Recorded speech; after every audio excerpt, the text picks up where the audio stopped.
una sa lahat.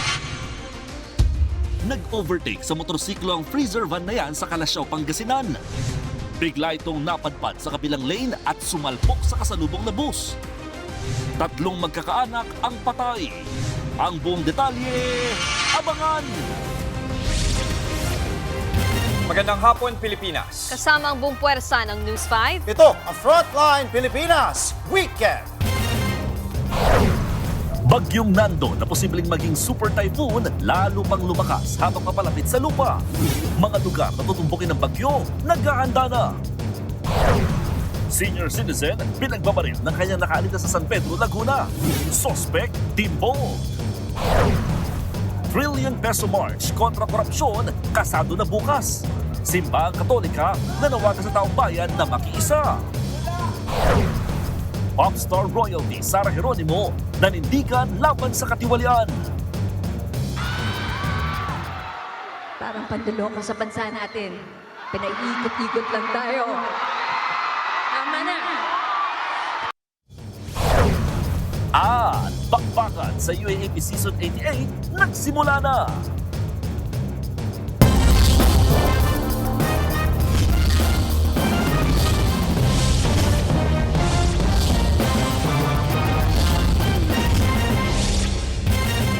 Sumuong sa baha ang ilang residente sa Bulacan bilang protesta laban sa korupsyon. Habang sa Quezon City, may patikim na rin protesta ang isang grupo bago ang Trillion Peso March bukas. Nasa frontline ng balitang yan, si Rainiel Pawid. Ngayong bisperas ng Grand Anti-Corruption Rally sa Luneta at EDSA, nagsagawa na ng kilos protesta ang mga kababaihan sa Quezon City. Bit-bit ang kanilang mga panawagan. Pare-pareho nilang sigaw ang pagtuldok sa katiwalian sa flood control projects. Sa trilyong pisong nailabas daw kasi ng gobyerno para rito, lagi pa ring nalulubog sa baha ang bansa. Wala pang 24 hours, mabilis tumaas yung tubig at ang kagyat na nila ay pumapasok kaagad sa bahay hanggang bewang nang wala pang 24 hours. Imbis naman na matuwa kahit papaano sa mga nangyayaring investigasyon sa anomalya, tila natabangan na rin daw sila sa sistema ng hustisya rito sa atin. Malinaw yung sangkot sa mga korupsyon, pero ang dami pang pasikot-sikot na proseso. Pero kapag mahirap ang nagkamali, wala nang due process, kinukulong kaagad. Sa mga probinsya, tuloy rin ang kalampagan sa lansangan. Sa Hagonoy, Bulacan, literal na sinuong ng mga residente ang baha para tutulan ng katiwalian. Ang mamayang ng bayang Hagonoy ay sagad na. Kumbaga sa ang kanilang mga damdamin ay napuno na. Kaya sila nandirito upang iparating sa mga kinauukulan na mga magnanakaw sa ating pamahalaang nasyonal at sa mga kontraktor na kamukha ni Galang, dapat ay magkaroon siya ng isip para ano ba ang ginawa ko sa aking sariling bayan at bakit sila nagdudusa. Sabi ng pulisya, higit 3,000 pulis ang ipakakalat sa buong Metro Manila bukas. Sa ngayon, nasa 6 na grupo pa lamang daw ang nagpapasa ng kanilang permit para sa ikakasang kilos protesta. Paglilinaw naman ng NCRPO. Although meron po tayong pinalabas na no permit, no rally, bibigyan pa rin naman po ng pagkakataon yung ating mga kababayan na gusto magpahayag ng kanilang mga saloobin. Nga lang po, hindi po sila pwedeng magtagal kung saan man po yung mga areas na gusto nilang magtipon-tipon. Maliban sa lokal na protesta, inaasahan din ang mga pagkilos ng ilang Pilipino abroad para labanan ng korupsyon. Nagbabalita mula sa Frontline, Rainiel Pawid, News 5. Kahit sumapit na po ang dilim, hindi nagpatinag ang ilang rallyista na magkasa ng kilos protesta kontra korupsyon kagabi. May mga nagsindi ng kandila habang ang isang madre sa Maynila sinabayan ng protesta ang pagmando sa traffic. Nasa frontline ng balitang yan, Simon Goalvez.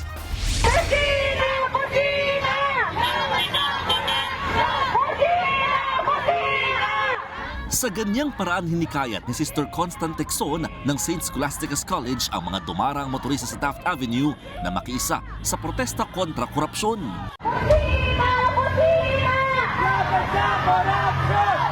Dati na raw agaw eksena ang pagmamando ni Sister sa daloy ng trapiko sa Taft, pero sa pambihirang pagkakataon, sinabi niya ito ng protesta.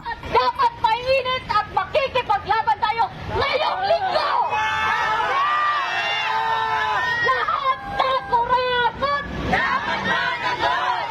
Bahagi ang protestang yan sa isinagawang Human Chain Rally ng mga madre sa Malate, Maynila kagabi. Kasama nila sa rally ang ilang estudyante sa paligid ng Taft Avenue na nagdaos ng candle lighting ceremony. Simbolo raw yan ng kanilang protesta para wakasan na ang katiwalian sa mga anomalya sa flood control projects. Sa buong Maynila kasi, isa raw ang Taft Avenue sa madalas binabaha tuwing malakas ang buhos ng ulan. Nagdaos din ng kilos protesta ang ilang militanteng grupo sa Welcome Rotonda, Quezon City kagabi. Pinangunahan niya ng mga grupong Aklas, Sampaloc at Bayan Muna. Maliban sa mga bitbit nilang panawagan, nagsindi rin sila ng mga apoy bilang simbolo umano ng kanilang galit sa mga tiwaling opisyal sa gobyerno. Nagliwanag din kagabi ang ilang pamantasan sa Mindanao sa ikinasang mga protesta. Sa Coronadal City, pinaikutan ng mga estudyante bitbit ang kanilang kandila ang kanilang university grounds para ipakita ang kanilang suporta sa laban kontra katiwalian.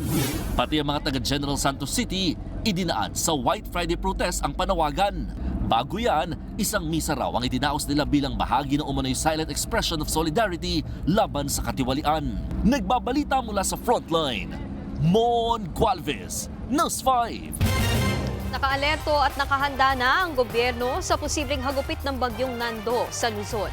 Habang sa Bukidnon, umakyat na sa 5 ang patay sa pagdaragasa ng baha. Nasa frontline ng balitang yan, Simon Gualvez. Sinuyod ng mga rescuer ang ilog nito sa Maramag, Bukidnon para hanapin ang 4 pang nawawala mula sa rumagasang baha sa bayan ng Valencia. Noong Miyerkules ng gabi, biglang tumaas ang tubig sa Pulangi River dahil sa malakas na buhos ng ulan. 4 na bangkay ang narecover kinabukasan. Kaninang alas 11 na umaga, isa pang labi ng 4 na taong gulang na lalaki ang natagpuan. Sa lakas ng ragasan ng tubig, napadpad ang biktima sa Karatig Bayan. Sa kabuuan, 5 na ang kumpirmadong nasawi habang 3 pa ang patuloy na hinahanap. Higit 2,000 pamilya ng apektado ng baha. Isinailalim na rin sa state of calamity ang Valencia para sa agarang paglabas ng emergency funds sa lungsod. Sa Batanes na posibleng tumbukin ng bagyong Nando, naghahanda na ang mga otoridad at residente. Sa bayan ng Sabtang, itinali na ng lubid ang bubong ng mga bahay. Isa-isa ring tinanggal ang mga solar street light. Yan ay para hindi masira o tangayin ng malakas na hangin sa kasagsagan ng bagyo. Nakaalerto na rin ang lokal na pamahalaan ng Cagayan. Sa Tuguegarao City at sa bayan ng Lalo, nakahanda na mga ipapamahaging relief goods, maging ang mga gagamitin sa evacuation at sa rescue. Deployment po natin, both Coast Guard and Marines, ang naka-deploy for the coastal municipalities po natin. For the mountainous areas, the Philippine Army yung naka-assign po natin dyan, ano. And yung mga rescue units ng PNP and BFP, kasama sila sa mga responding units ng incident management team po natin sa province. Naka-red alert na rin ng NDRRMC sa paghagupit ng bagyong Nando. Ibig sabihin, nakahanda na ito sa mabilisang pagresponde sa mga maapektuhang residente. Nagbabalita mula sa frontline, Mon Gualvez, News 5. Sa ulat panahon, mas lumakas pa ang bagyong Nando habang papalapit sa lupa. Uli itong namataan, 770 kilometers silangan ng Etiague, Isabela. Lumakas pa ang taglay nitong hangin sa 140 kilometers per hour at pagbugsong papalo sa 170 kilometers per hour. Ayon sa Pag-asa, posible pang lumakas sa super typhoon category ang bagyo habang tinutumbok nito ang Northern Luzon. Sa ngayon, nagpapaulan na ang bagyong Nando sa Cagayan Valley, Ilocos Region, Cordillera Administrative Region, Central Luzon, Quezon, Camarines Norte, Camarines Sur at Catanduanes. Nakataas na rin ang storm surge warning o babala sa pagtaas ng alon o pagtama ng daluyong sa coastal areas. Ayon sa Pag-asa, posible ang higit 3 metrong taas ng daluyong sa 6 na bayan sa Batanes at sa Calayan, Cagayan. Higit 2 metro naman ang posibleng daluyong sa ilang bayan sa Cagayan at Ilocos Norte. Habang 1 hanggang 2 metrong daluyong ang posibleng tumama sa iba pang bahagi ng Ilocos Norte at Ilocos Sur. Samantala, palalakasin ng bagyo ang southwest monsoon o habagat na magpapaulan dito sa Metro Manila, Calabarzon, Mimaropa, Bicol Region, Visayas at Mindanao. Samantala, ipinapa-freeze ng Anti-Money Laundering Council o AMLAC ang nasa halos 600 bank accounts ng mga dawit sa flood control scam. Saklaw rin ng freeze order ang 3 insurance policies, higit 70 sasakyan at 18 real estate properties. Ayon po sa AMLAC, nakakaalarma ang dami ng assets ng mga idinadawit sa anomalya. Posible silang sampahan ng patong-patong na reklamo. Patuloy raw na makikipagtulungan ang AMLAC sa investigasyon. Para sa mga suki ng tren, may special beep cards na para sa mga estudyante. Dahil dyan, hindi na kailangan pumila para makuha ang 50% discount sa pamasahe. Nasa frontline na balitang yan, si JC Cosico. Araw-araw sumasakay na LRT2 ang freshman medtech student na si Adrian. Pero dahil sa haba ng pila para makabili ng discounted ticket, nalilate daw siya sa klase minsan. Oras po yun ang pasok, so marami rin po akong kasabay. Kailangan po maaga yung punta mo para hindi ka malate kasi magpe-present ka pa po ng ID. Dahil sa ganyang hinaing ng mga estudyante, inilunsad na ngayong araw ang white beep cards para sa student discounts. Yan ay para hindi na sila pumila pa para makakuha ng 50% na diskwento sa pamasahe. Tinutokso ko nga yung mga estudyante rito, wala na kayong excuse maging late. Napakalaking tulong yan dahil alam naman natin, students are on a very, very tight budget. Pwede po siya idagdag sa school expenses ko, sa tuition din po. For school materials po or for projects like thesis, like research. Bawat train station may pwesto kung saan pwedeng mag-apply ang mga estudyante ng white beep card. Ang requirement, student ID o enrollment form at 30 pesos na one-time payment. Sa loob lamang ng 3 to 5 minutes, pwede nang makuha ang white beep card. Simula bukas, pwedeng maka-avail ng on-the-spot printing ng white beep cards mula alas 5 ng umaga hanggang alas 10 ng gabi. Alas 8 naman ng umaga hanggang alas 5 ng hapon tuwing weekdays. Ayon sa Department of Transportation, nasa 400,000 ang mga estudyante na sumasakay ng tren araw-araw ang makikinabang sa programa. Pero pakiusap ng ahensya sa mga hahawak nito. Huwag ipahiram sa mga nanay, sa mga kamag-anak nyo, sa inyo po yan. Bukod naman sa mga estudyante, meron na ring white beep card para sa senior citizen at persons with disability. Pinag-aaralan din ng DOTR na buksan ito sa mga solo parent. Nagbabalita mula sa Frontline, JC Cosico, News 5. Susunod, lolo pinagbabaril ng nakaalitan niya. Sospek arestado. Traffic enforcer sinaksak ng sinitanyang motorista. At 3 magkakaanak patay sa salpukan ng freezer van at bus. Lahat ng yan sa pagbabalik ng Frontline Pilipinas Weekend.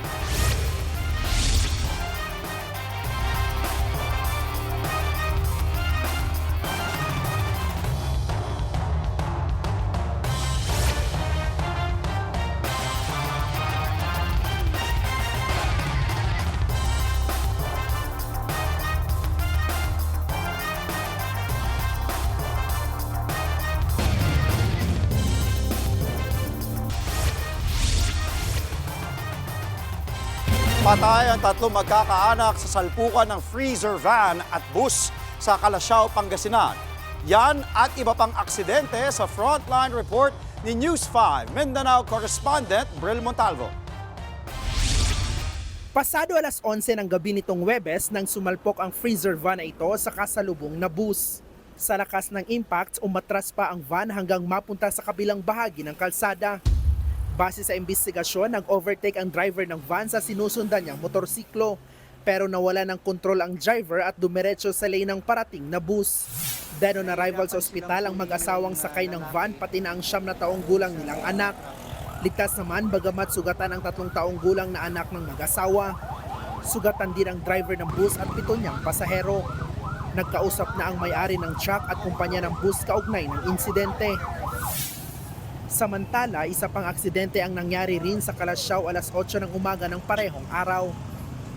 Dead on the spot ang isang rider matapos magulungan ng kasalubong na truck sa barangay Buet. Nawalan po siya ng balanse. Tumumba po dun sa inner lane sa way ng truck. Hindi po napansin ng truck. Nagulungan po yung driver po ng motorsiklo. Nauwi sa areglo ang aksidente. Pasado alas 5 naman ng umaga kanina nang mahulog sa gilid ng highway sa Hilongos, Leyte ang multicab na ito. Allegedly, nag-lock yung yung manibela, and hindi niya na na-control. Pumunta dun sa medyo malalim na part ng kalsada. So nahulog, unfortunately, yung sinasakyan nilang multicab. Sugatan ng 10 sakay ng multicab kabilang ang driver at 2 minor de edad. Magkakapitbahay ang sakay ng multicab na dadalo sana sa isang General Assembly. Nagbabalita mula sa Frontline, Bril Montalvo, News 5. Kritikal ang lagay ng isang negosyanteng senior citizen matapos pagbabarilin sa San Pedro, Laguna. Kinausap lang daw ng biktima ang isang lalaking umaaligid sa kanilang talyer. Nagkasagutan sila hanggang sa nag-amok ang lalaki at pinaulanan ng bala ang 65 anyos na biktima. Napuruhan ito sa dibdib, paa at balikat. Natunto naman sa follow-up operation ang suspect. Na-recover sa kanya ang kalibre 45 baril na ginamit sa krimen. Inaalam pa ang motibo sa pamamaril. Dayo lang daw sa lugar ang suspect. Mahaharap siya sa reklamong frustrated murder. Naka-full alert status na ang PNP sa Metro Manila bilang paghahanda sa mga kilos protesta. Nasa 50,000 na mga pulis ang ipakakalat sa mga lugar na may mga protesta. Naka-full deployment ang mga tauhan ng NCRPO habang naka-standby din ang mga pulis mula sa ibang regional office. Tiniyak ng PNP na paiiralin ang maximum tolerance at babantayan ang seguridad sa kasagsagan ng mga kilos protesta. Panawagan naman ang PNP sa mga lalahok na panatilihin ang kaayusan at disiplina. Susunod, pop star royalty Sara Geronimo nagsalita laban sa korupsyon. Bakbakan sa UAAP Season 88 nagsimula na. At sa Happy Weekend, pasyalan natin ang isang food haven na may probinsya vibes. Huwag po kayong bibitiw mga kapatid dahil magbabalik ang Frontline Pilipinas Weekend. Please welcome Third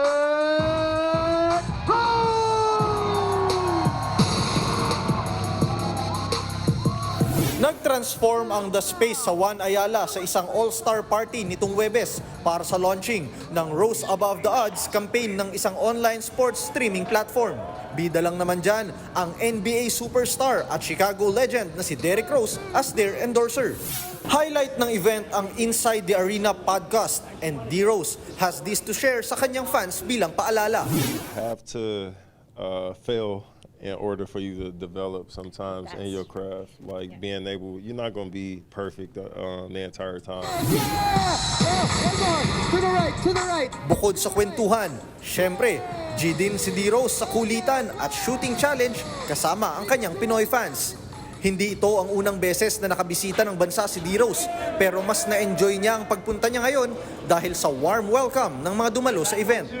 Thank you all for coming. Thank you wherever you travel from. Thank you for coming. I wish I would have had my kids here to see this because it was pretty dope. Nagbabalita mula sa Frontline, Ian Suyu, News 5.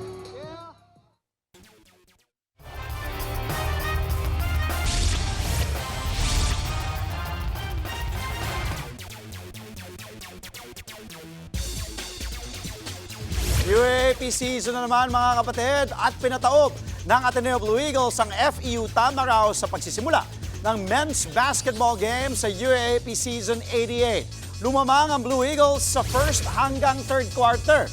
Pagdating naman ng fourth, sinubukan bumawi ng Tams. Umabot pa sa overtime ang laro matapos magtablang dalawang koponan sa score na 74.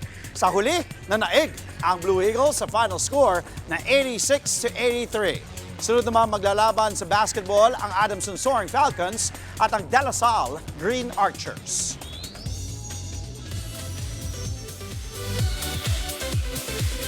Pati ang mga artista na pareact na sa issue ng korupsyon. Kabilang dyan si Sara Geronimo na nagsabing pinaiikot-ikot na lang daw tayo. Sa entablado ng UAAP opening ceremony sa UST, nagpasaring si popstar royalty Sara Geronimo habang kinakanta ang kanyang hit song na Ikot-Ikot.